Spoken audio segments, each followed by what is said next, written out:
चलिए अब सब लोग इधर ध्यान दीजिए, क्योंकि मैं यहाँ कुछ लिखूंगा नहीं कि सिर्फ बोलूंगा, फिर उसको सुन करके आप जो है अपने से लिखेंगे मेरे बोलने के बाद, ठीक।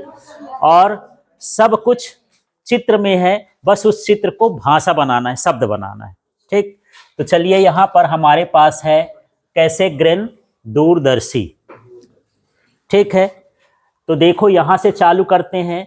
दूरस्थ पिंड से आने वाली किरणें, ये जो किरणें आ रही हैं कहाँ से आ रही हैं? दूरस्थ, या दूर के पिंड से, दूर की वस्तु से आप लिख सकते हो कि दूर की वस्तु से आने वाली किरणें अवतल दर्पण पर आपतित होती हैं या पड़ती हैं।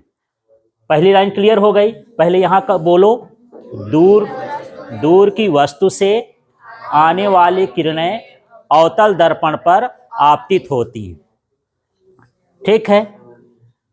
वहां से परावर्तित होकर के उत्तल दर्पण पर आपतित होती हैं। परावर्तित हुई और उत्तल दर्पण पर पड़ी तो उसको हम क्या बोलेंगे? उत्तल दर्पण पर आपतित होती। दोबारा से समझो, यहां से परावर्तित भी हो रही हैं, यहां से परावर्तित होकर कहां से टकरा रही हैं? उत्तल दर्पण से।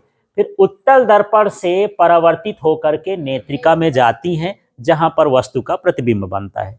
बस इतना ही आपको लिखना है। दोबारा से बोल देता हूं, देखो, दूर के पिंड से, फिर इसको बोले आने वाली किरणें, फिर इसको बोल देना अवतल दर्पण से टकराती हैं। यदि आपकी समझ में आए तो लिख देना अवतल दर्पण से टकराती हैं। और परावर्तित होकर के, यहां से परावर्तित हो गई ना, परावर्तित होकर के उत्तल दर्पण, या कह सकते इसके केंद्र में रखे उत्तल दर्पण से टकराती हैं, और वह पुनः परावर्तित होकर के नेत्रिका में जाती हैं, जहां वस्तु का प्रतिबिंब बनता है, ठीक है।